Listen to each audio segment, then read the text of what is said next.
Hello and welcome to another great edition of Beyond the Hype. I'm your host, Alfred Edmond Jr., Senior VP and Executive Editor for Black Enterprise, and we have a special show with a great guest at just the right time for some of the topics that we'll be talking about today. Listen, we are moving into a new year, a new presidential administration. Just everything is new from what we've been experiencing these last few years, yet many of the same challenges remain.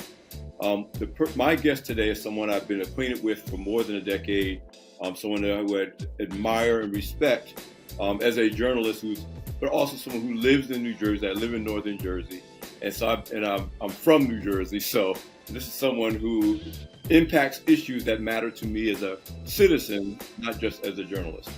Please welcome to the show the one and only Newark Mayor Ras Baraka.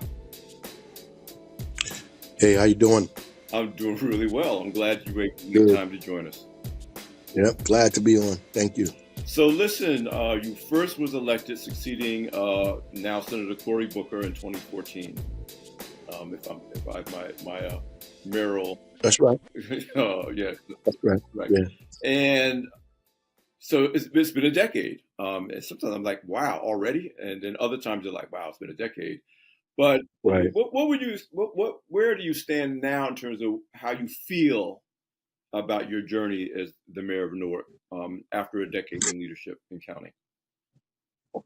Well, obviously, a lot of challenges, a lot of turmoil, and I would say turbulence. And by God's grace, we got through it. Most of it, and we learned a lot about not just governing, but about the state of our communities in this country, and what I think what we need to actually, pull ourselves out of this or move forward, not just as a urban city, but as in most cities, what we need to do in order to make our economy better.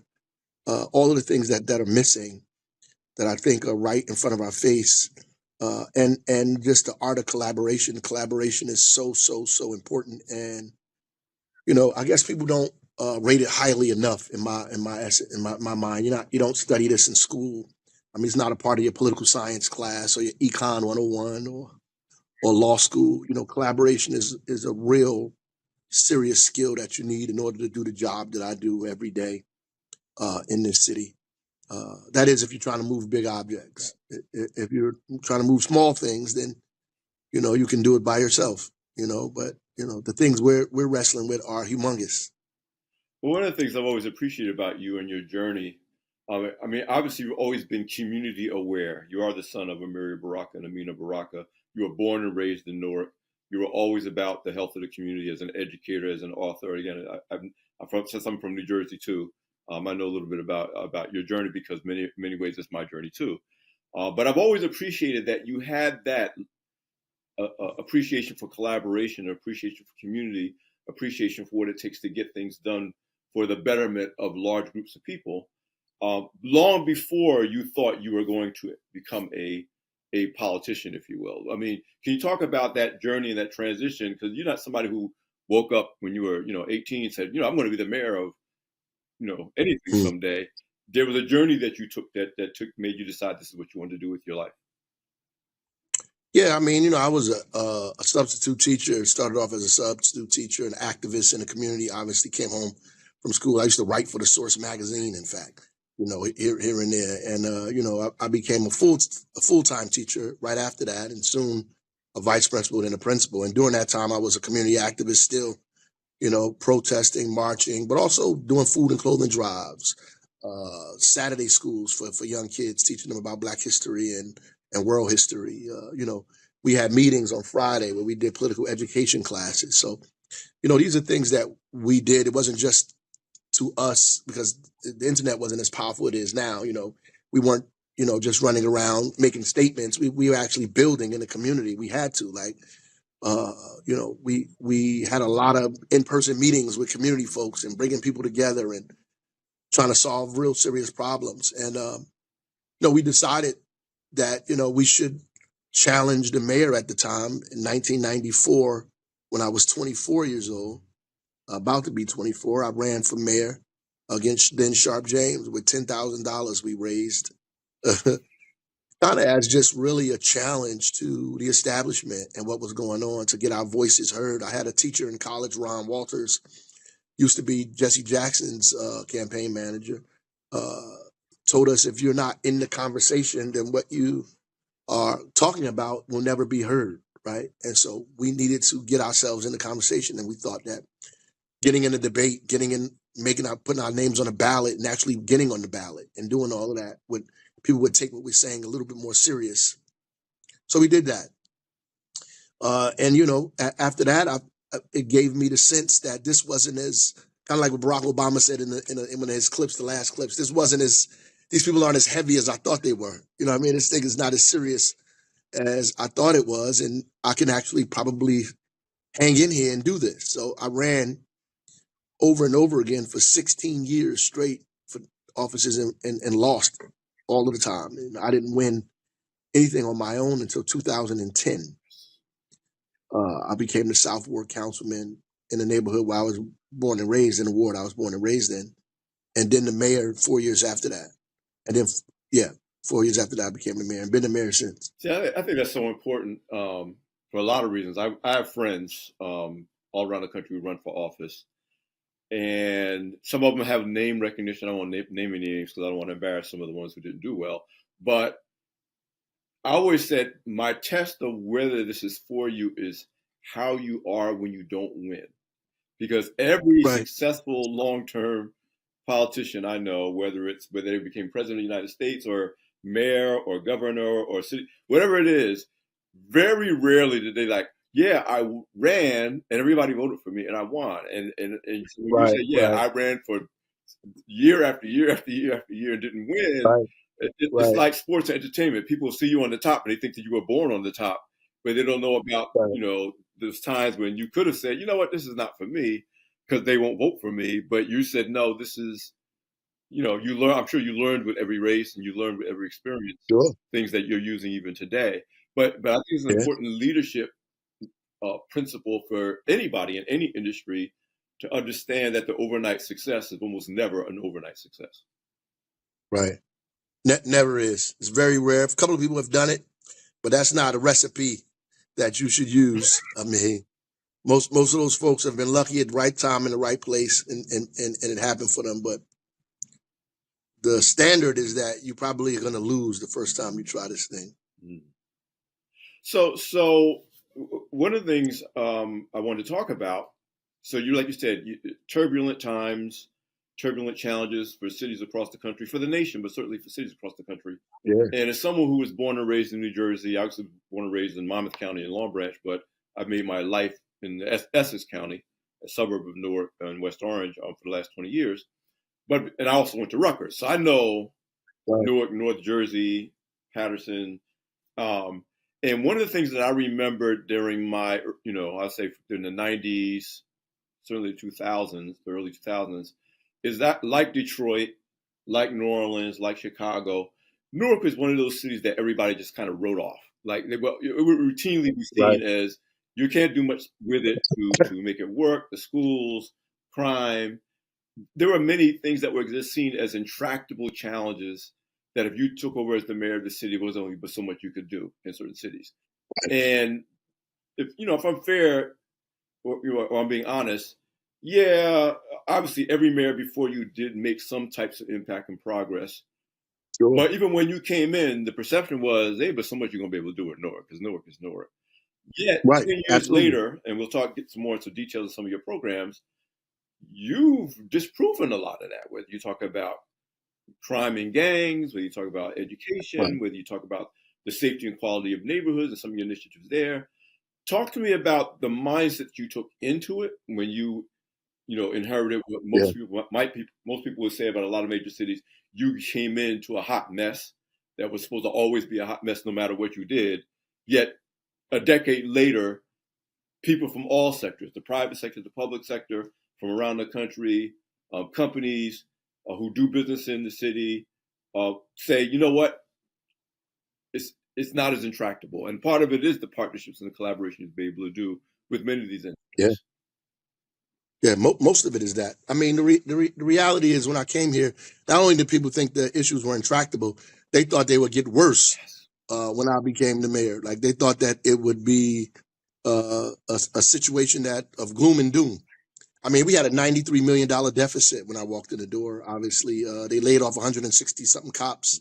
Homicides were in 112, 113 that year. Workers were being furloughed 1 day a week. The city sold all of their buildings, to do a sale leaseback to get cash.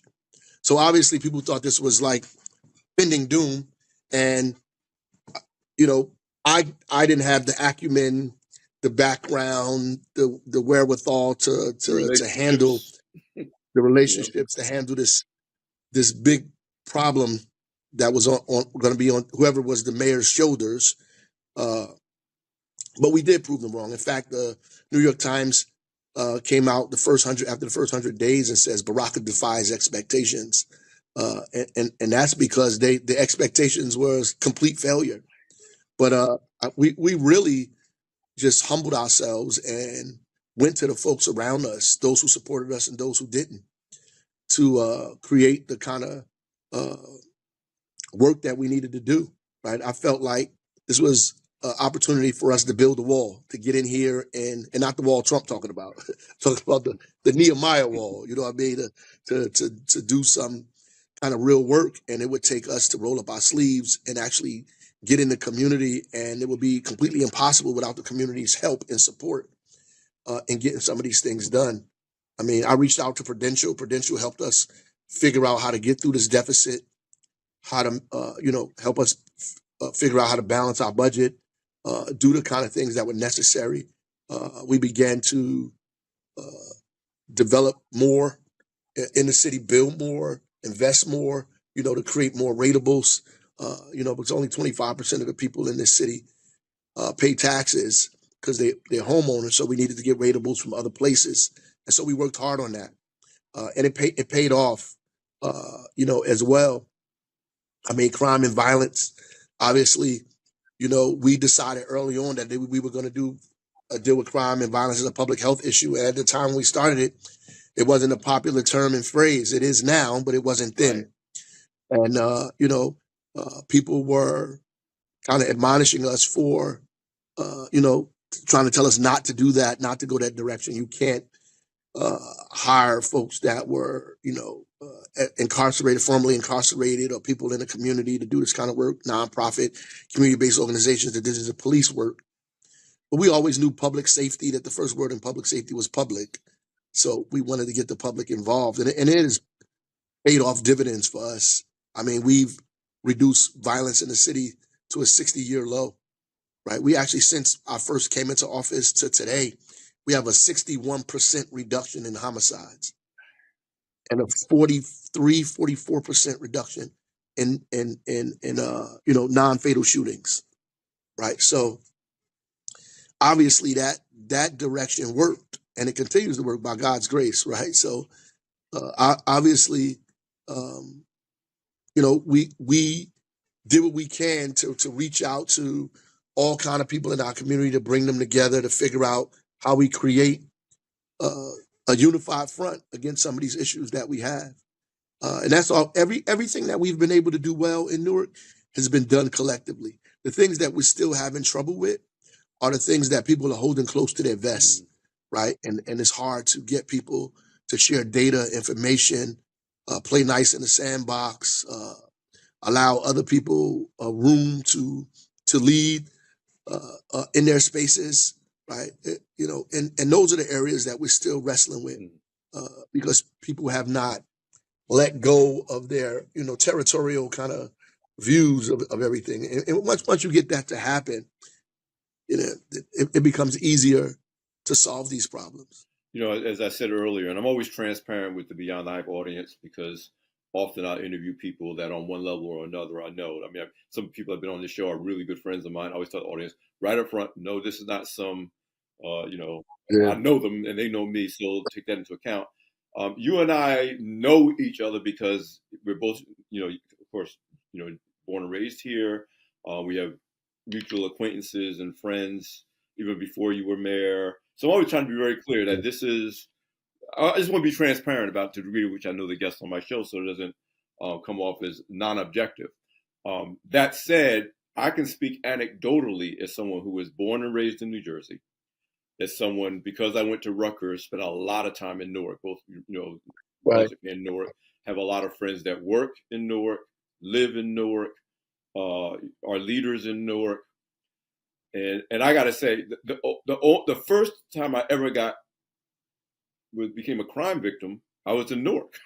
I was visiting my girlfriend. Wow. I was in college and visiting my girlfriend during one of the breaks and parked my car outside. I won't say where, but and middle of the night, heard this crash. Somebody broke in and took all my stuff. Now I've lived in Brooklyn for 21 years since then, and it's not like I never, experienced anything negative in Brooklyn. Though I still love Brooklyn. But my point is, there's what you read about and what you see in the media and what your own Right. your own administration puts out there, because you're supposed to present the best face going forward for your guy. And then there's what I know about as someone who lives here, works here, knows other people who live here. I don't live in Newark proper, but I live in the Newark area. And I gotta say, I mean, I could have invited you on the show, I don't know, 5 years ago, certainly pre-pandemic. But I wanted to be sure, like, are you doing this because you're drinking the Kool-Aid, or are you doing this because you really have seen and experienced for yourself? And I got to say, the Newark that I experience when I go out to dinner, when I go to games at Prudential Center, of course, Black Enterprise does a lot of business with Prudential, and I am a Rutgers guy, so there's all kinds of things that I'm a part of. That's part of what Newark is about, and I have witnessed, both professionally as a journalist, because of the things I've had to write about and interview about, that had nothing to do with you, but it had to do with Newark proper, entrepreneurs as well as people who live there, and arts institutions. But also as someone who is a citizen of the county and in the orbit of Newark, I have to say that even I won't say my expectations were as low as I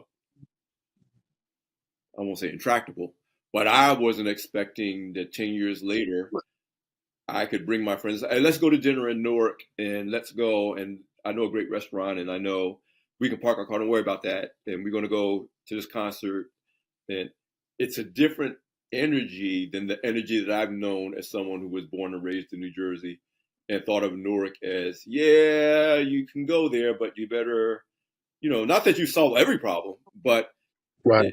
Even as someone who's from here, I am pleasantly surprised at the energy and the perception of Newark that did not exist, I would say, 20 years ago. With all due respect, I appreciate that. But you're right. Right. We haven't solved everything, like you said.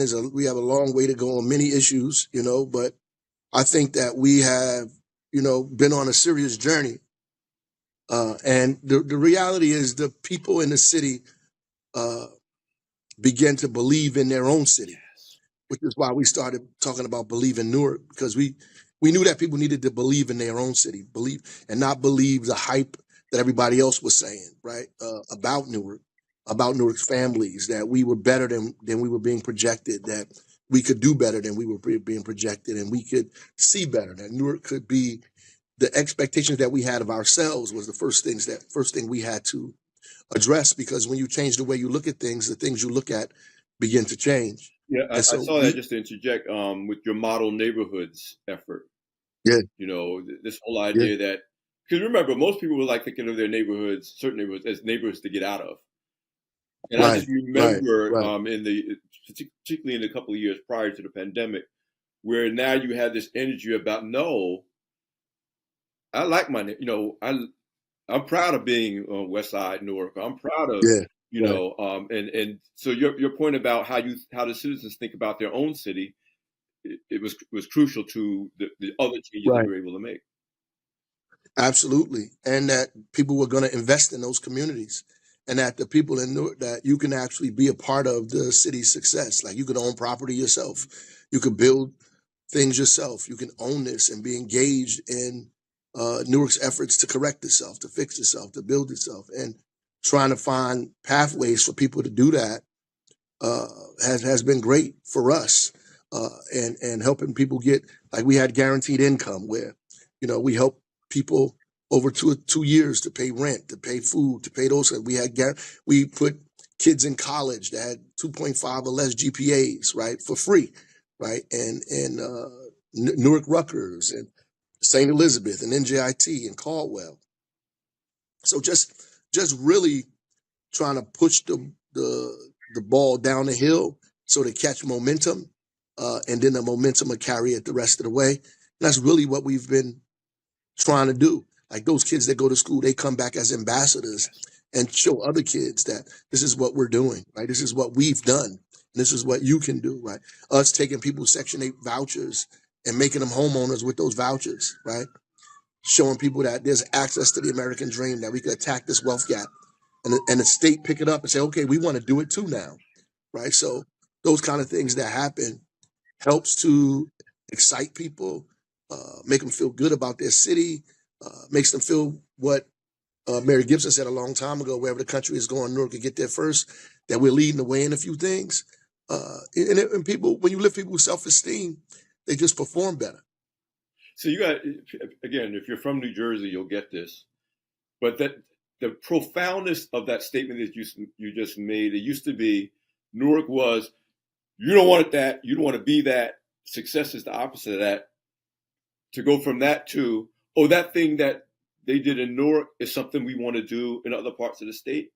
That's such a Right, 180-degree turnaround, again, from the energy and the perception of right, what Newark historically, for whether it's fair or unfair, has been about. And so, it's just an amazing, you know, I hate to even call it a turnaround story. It's almost amazing, almost rebirth of the legacy of a city right, that was right. once considered one of the great cities of certainly, the Eastern Seaboard. If you look That's at the right. history of Newark.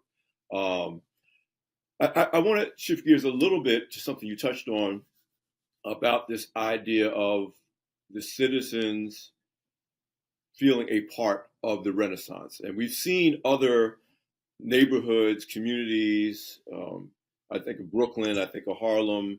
We've seen turnarounds, and not that Newark has totally avoided this, but I think you've done a great job of people who are from Newark not feeling like, oh, they changed it, and now I'm not part of the change. I'm not part of the benefit. You hear, gentrification and all these people are moving in and taking advantage of this new prosperity, but those of us who have been here are not getting the benefit of that.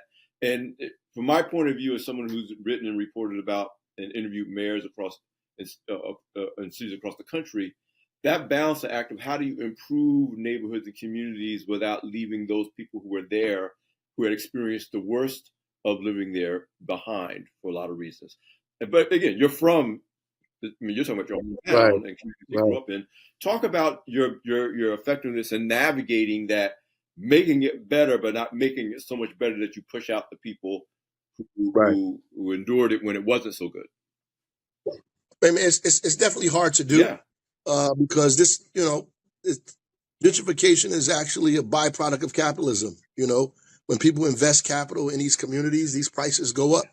Yes. This system is not made for poor people or working class people. That's just the reality. And so what you have to do, what we do is build a kind of protective barrier. It's like an avalanche coming down, to build a barrier so we're not crushed. Mm. Because once you start investing in downtown like we've done, and making sure development and people come, and businesses grow, when the market sees that they can get, high prices for this, most of these guys go after it, especially when surrounding you is, you know very, very difficult. The cost is very, very high. So if New York is like $5,000 average, Jersey City, everything is over $2,000. Like, all of these places around us are very expensive. So you got all of these people looking for places, which creates a market for this kind of luxury housing, in Newark, that is not as expensive as New York or Jersey City or Hoboken, but more expensive than what people are used to paying in Newark. And especially in a state where there's like over 200,000 affordable units shy or missing, right? So there's hundreds of thousands of people looking for affordable units.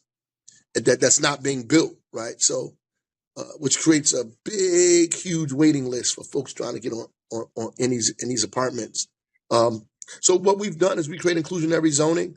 We force all developers to have 20% of affordability in all of their property, right? The state has done the same thing now. So they're requiring 20% affordability if you get state dollars, which makes the waiting list longer though. But obviously because you got a wider pool of people. But we require them to do that.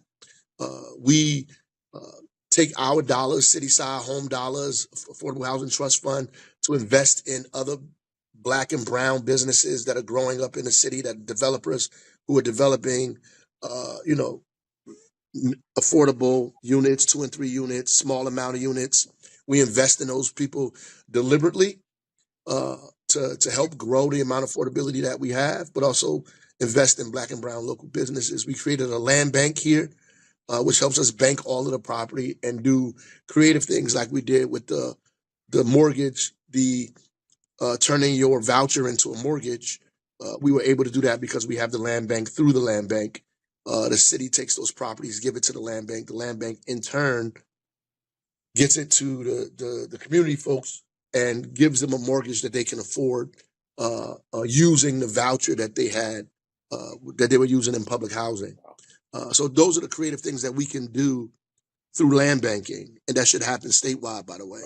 Um, so we've been as creative as we possibly can to kind of make sure, like, we invest in small businesses. We doing build outs for businesses that want to move downtown. We paying for their build out so they could come downtown, right? In some instances, first month rent, right? So we're doing all of those things to help Black and brown small businesses not be crushed in this situation, to flourish in this environment, to grow in this environment. All we have to do is get them started.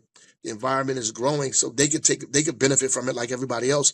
The problem that we have is the initial capital to get involved in it, and so we try to put that up front for folks. We make all of the businesses, when they get contracts for the city, have Black and brown local subcontractors on their projects. That's a page we got out of Marion Barry's book. We make them come on, not even through affirmative action, through contract. You sign a contract with us, in the contract is going to say you have to bring on Black and brown local businesses to be a part of what you're doing. So all of those kind of things, and I'm missing probably a whole bunch more. All of those things, just the real gist of it is that we deliberately and intentionally make sure that we do not miss local businesses, that we do not miss Black and brown businesses. In fact, we took the corporations in this area under the Anchor Collaborative that was led by Rutgers University under Chancellor Nancy Cantor, and we lifted the procurement of all of these businesses, these anchor institutions, from 3%. We was trying to lift it to 10%. The city of Newark was also included in that. We raised procurement dollars and put tens of millions of more dollars in Newark, and we raised the procurement through local businesses in the city. Predominantly Black and brown and women businesses we put our money into, right? In those businesses. We told those same companies that they had to hire Newark residents.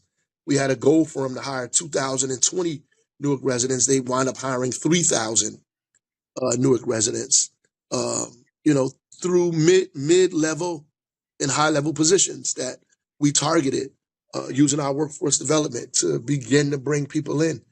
And some of these people went further than we asked them to go. And they went further because they saw that this was actually a working idea. This methodology worked. Like, it helped their business, it helped the community, it helped the city. They felt better about themselves. They were getting good workers that were local, that they could depend on. They began, one of the companies gave their employees gift cards that they could only use in Newark for local businesses, like they like a pay card for lunchtime that they used monthly to go to local businesses to eat there, right? So they won't go anywhere else. And the businesses did it for several reasons. I mean, it served us because they invested in Newark. It kept them close to the job. It kept them around the community. All of those kinds of things was important for the company. But obviously, it helped us here in the city as And well. again, as a journalist, especially with Black Enterprise, obviously our main focus is Black business and Black wealth creation. I saw all of that happening over the last 10 years from the other side of the telescope. That had nothing to do with me ever talking to you or your office. We've interviewed many of the successful Black entrepreneurs or restaurant owners, and it was like, man, another one. It's another one. Oh, we were doing this, we're doing that. We were going to leave, we decided to stay, and so again, it was a cumulative effect over the years when I was like, this this is part of a larger trend of Black business growth and success that was happening in Newark that I hadn't really seen before in my, I'm on 4 decades in at Black Enterprise, but of course been living in New Jersey most of my life. I want to touch on two more things, and then I want to talk about your next endeavor, which is if you decided to run for the governorship of the state. I want to talk about the challenge you had and how you met the whole lead pipe replacement. We saw, we were all very focused on I think it's fair to call the debacle of the water crisis in Flint, Michigan. And then, of course, lead pipe replacement became a huge issue for Newark residents. Talk about how you addressed that challenge. And now, as of 2021, the last number I could find, over I think 20,000 pipes have been replaced. I'm sure you've made some progress since then, since we're talking 4 years later. But talk about how you approach that as the mayor of a city. Again, resources are not unlimited, and this is not an easy problem to solve. But obviously, Yeah. it was a critical problem in the minds of citizens who wanted to feel like they were being taken care of properly by your administration. Yeah, I mean, this was a very, very difficult problem, and collaboration is probably this is the best example of collaboration that we have. We changed 23,000 lead service pipes in the city, which was all of our known lead service lines in the town. We have pulled ourselves out of that quicker than any other city in the nation. They told us it would take us 10 years. It took us less than 3. We went to the open market and found the money. We bonded using the county's bond rating to borrow money cheaper. We wound up spending $200 million to change the whole water infrastructure, the lead service lines. We had to get state permission to use public money to change people's private lead service lines, because the lead service line actually belongs to the homeowner. The local municipal council had to pass a law to allow us to go on people's property to change their lead service lines without their permission, because 75% of the people in the town don't own, they rent, and we can't go on their property without permission of the owner. So the council allowed us to do that. We had to get the local finance board to agree, state finance board to agree to let us borrow this money.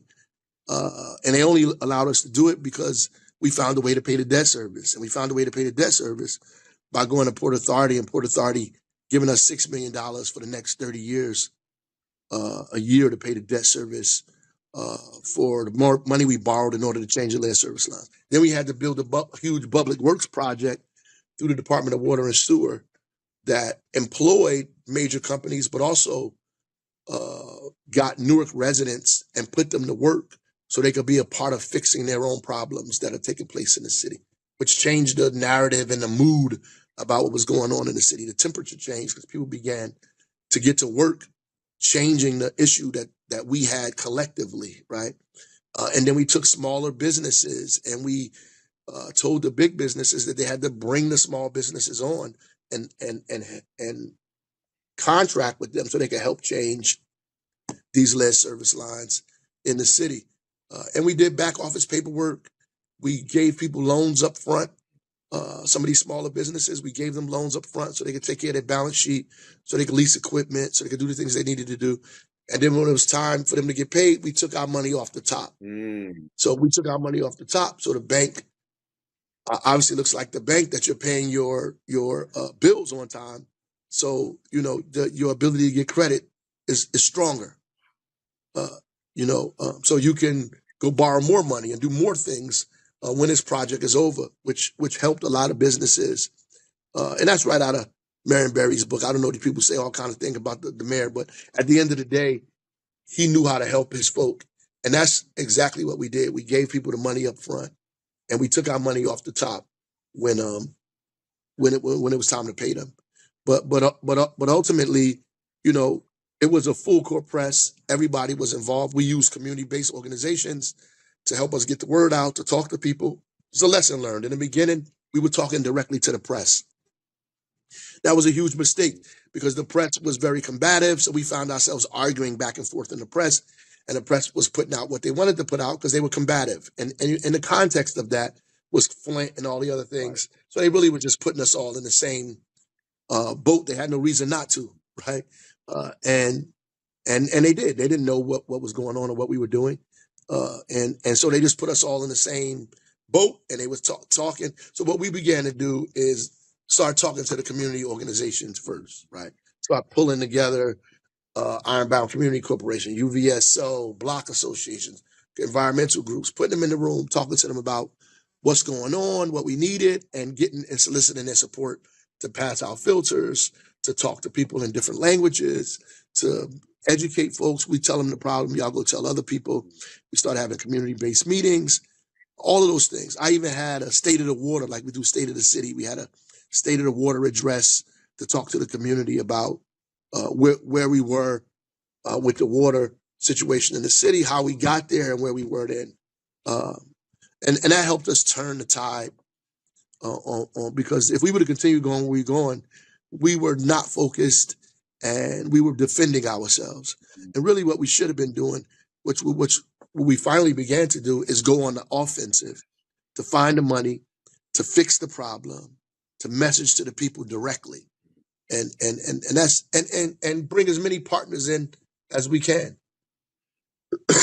Yeah. Again, I remember that. I wasn't as aware of it in the beginning, but I know at that point when I think that was called to my attention that you were doing a state of the water address, and I was like, what the heck is that? And then I got the backstory about what the whole, again, the whole journey you just described.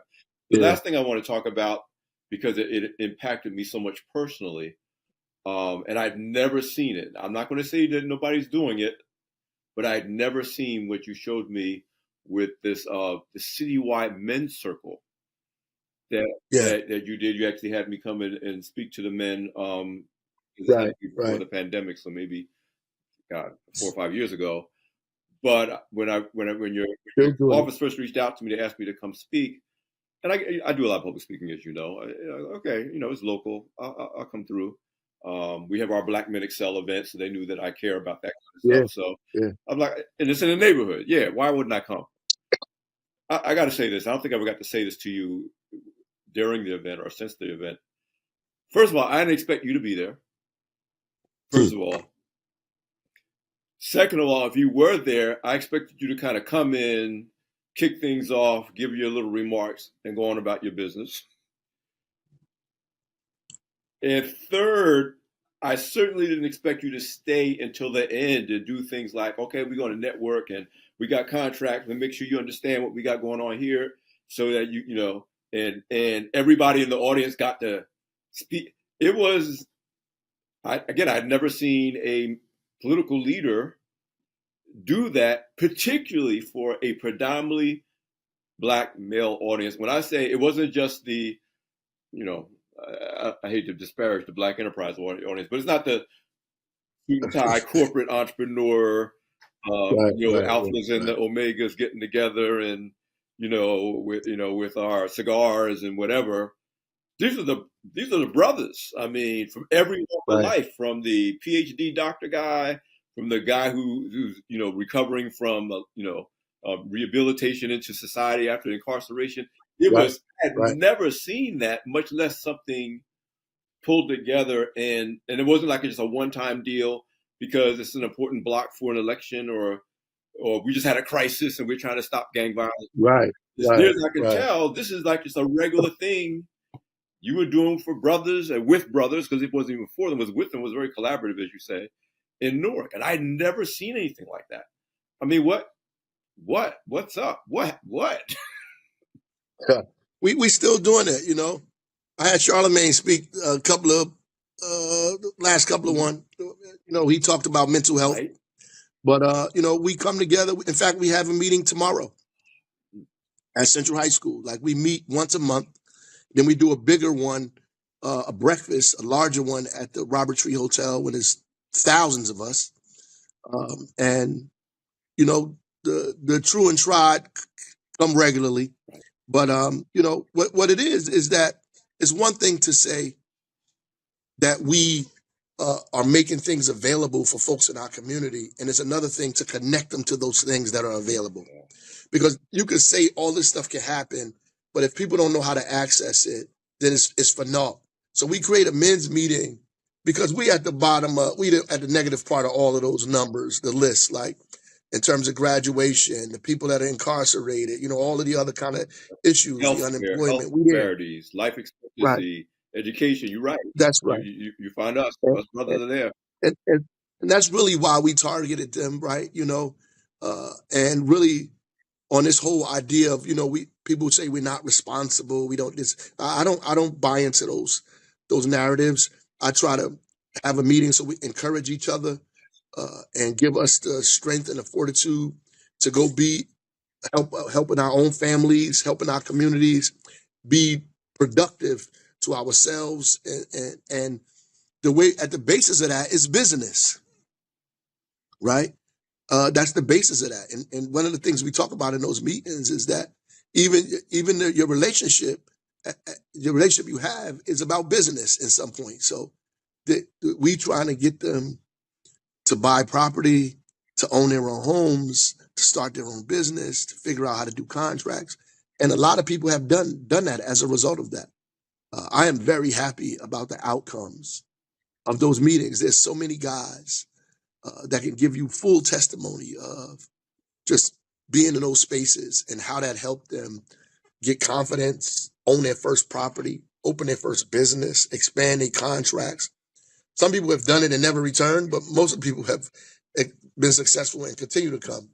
So uh, I feel good about that. Obviously, there's a lot more we need to do, but I have to say, yeah, those I'm men's not, meetings are I'm serious. not easily impressed. I mean, I'm not easily impressed. I've been around too long, seen too many things. But I continue just to tip my hat to you for even doing it. Um, Again, I was just very impressed. I was very impressed. So Thank you. let's pick an eye toward the future. I'm gonna tell you my philosophy about my own feelings about what matters in terms of politics and elected officials. And with all due respect, and I certainly want to get your take on where we're going with the new presidential administration. But with all due respect to presidential elections and all due respect to the importance, and all due respect even to senators and Congress people who are important to have their, obviously every part of our system is important. But I have a thing about if you're a mayor or a governor, you got to get things done. Like Absolutely. you could be a senator for decades and never really get anything done. Right. You can be a congressman for decades and never. You just got to know how to, maneuver resources and money and people, and never have to actually deliver a result. But mayors, whether they're good or bad, governors, whether they're good and bad, they have to deliver results because if the garbage doesn't get picked up, if I don't feel safe in my community, if the school's falling apart, like that's operational. That's Right. administrative. That's not. Oh, I gave a great Right. speech and everybody was inspired to run to vote for me. Um, so Right. so well, again, that's another reason. Now that you have a 10-year track record, I was like, now I'm ready to talk to the man Hmm. because I can see what's been done. Versus, oh, my man gives an impressive speech and boy, he sure looks like a leader. Which is it's possible to build a political career and just look the part in the way our system works. Um, so I want to talk about your decision and your objectives with deciding to run for the governor of the state. Yeah. Well, I mean, I think it's time, honestly. I mean, I don't know if this window comes again, this crowded field with all of these folks that are running. There's an opportunity to run right up the middle to push the politics in this state to a point where everybody is included and they see everyone.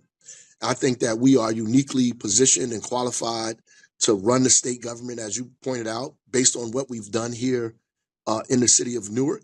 And we're really just tired of carrying other people's water. and hoping that they solve the problems that exist. And they just shown us over and over again. They either don't see us to solve those problems because you can't solve things you don't see, or they're not willing to go further enough to include us, in the solution to these problems, at the same time. And so we can build a broad-based coalition. We've always been a part of broad-based coalitions. People just have a problem with us leading them, right? So we can build a broad-based coalition, but this time we just want to lead it, right? We can build a coalition across nationality, across race, across zip code, and this concept that people have in their head that folks won't follow or listen to an urban mayor or African American mayor. I think that that's just wrong. I think the majority of the people in New Jersey are not cynics. They're not white supremacists, right? They want to live in a state that is healthy, that economically is not crushing them, and they need real answers to solve real problems. And we have those answers here in the city of Newark, and the issue of equity. Somebody has to talk about that in a way economically where people can understand what that really means, right? How does that affect the economy? How is it affecting our taxes? How is it affecting our quality of life? The fact that we have an economy that's exclusive versus inclusive, that we're not bringing people into it, that it's not growing, right? That is actually, getting smaller and not larger, and the cost of growing. So we have to figure out a way to say that message, and we can. Like, I think that the party right now needs a boost, especially after what happened in the national election. We need to have a response. We got to respond, and I think Virginia and New Jersey have a chance to be the first salvos that are shot as a response to what has happened nationally. Like, hey, this might have happened, but we still on the march. We still, what we believe is still correct. What we want to do is still right, and prove to people that we could build an economy in New Jersey that's inclusive, that's based on democratic values, and that it works at the same time. We don't have to lean on moderation or run from what we believe, that we just lean into it. The problem is you got these folks trying to be be like Donald Trump, better than Donald Trump. You know what I'm saying? And they can't, right? The only thing you can be the best at is being yourself, right? You can't outbest somebody else, right? So we can't run towards them. We have to run towards ourselves, and that's really the precipice, right, of what we think is change here, right? Of how we. That's why we say reimagine New Jersey, because we can reimagine the state in all kind of ways, and I think we are poised to do that. Actually, Well, I always say, and I say that even now in the current political environment, no matter what your political leanings are, I always say the answer to rhetoric that's right. is results. That whatever side rhetoric is on, and that's why again I pay more attention to governors and mayors when all is said and done. Again, not that the other offices don't matter, they do, but again, during COVID, you couldn't argue your No, way past COVID. no There was debate. going to be a philosophical That's solution, right. no debate, and that's why the leaders who emerged during COVID across on both sides of the Right. political aisle Right. were governors and mayors because they were like, I don't know what y'all talking Yeah. about, People but dying. That's right. over here Yeah. people are dying, and I got Absolutely. to do something about it. So my Republican, Democrat, conservative, liberal hat Right. means zero because COVID don't care. And governors and mayors across the country understood that in a way that I think national politics didn't necessarily appreciate. And you could see variances in the effectiveness in different communities and different constituencies based on the understanding that rhetoric is good and I understand, That's but I got to right. deliver results. I got to deliver results.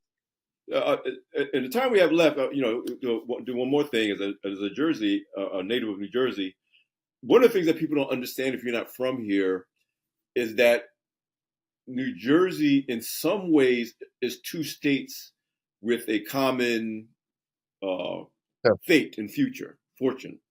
If you're quote unquote South Jersey, you're a Philadelphia Eagles fan, and you have a different. That's where the Garden State really is, the Garden State, and and then there's us in the Northern Jersey. Most of us are New York Giants fans, And we're a city, we're urban, and I'm happen to be from Central Jersey, I'm from Monmouth County, where the people from South Jersey think we're North Jersey, and people from North Jersey think we're South Jersey, but we're kind of this blend. What you talked about this idea that an urban mayor could lead a reimagined New Jersey that lifts all of those versions, all of those perceptions of what it means to be a resident of the state, and make us see our common fate and our common fortune, as opposed to, yeah, I'm from Newark and you're from, I don't know, one of the billion Right, municipalities in South Jersey, right. and never the twain shall meet. Right. That's actually what we've been doing up and down the state, just showing people the similarities that they have, because that's important. I think this economy is bringing people together. The fact that they can't make a living, that it's difficult for them to own a home, that the housing costs are just out of the market. The healthcare costs are too high, the taxes are through the roof. People are struggling in New Jersey. I mean, 52% of African American families, 51% of Latino families, more than a third of white families, 37%. Is bringing people across, zip codes together. Like that, these problems are so real and so similar that they're having, which is making them feel like that we need to do this collectively together. We have to figure this problem out, and that's why the message resonates all up and down the state. Um, People know how the state has been divided. We're in two giant media markets: a media market in New York and a media market in Philadelphia. Kind of. Is one of the things that separates information and separates messaging across the state. So if you're down in southern part of New Jersey, you're hearing messaging from Philly, not the same from New York. And so people who are pushing most of the things that are happening up top, you really don't have a lot of information about it because your news outlet, your media information doesn't come from up here. Right. So you're kind of divorced from what's happening in the north and vice versa. And so me going up and down talking to people and letting them know, hey, we have the same problems. It's really bringing communities together in that. Before I let you go, and I'm so thank you, Mayor, anybody in your position. This is an extremely generous contribution of time to this platform. So on behalf of Black Enterprise and the Beyond the Hype audience, I want to thank you for joining me. But I do want you to kind of weigh in on what it will mean to govern, and maybe a kind of a final message, if you will, to the Black Enterprise audience about what our mindset should be as we move into what is going to be a very different 4 years, if you will, than we've experienced the last 4 years. Yeah. Obviously, a new presidential administration that has an agenda that is very, it's not a vague agenda. That way, it's a very deliberate and focused agenda.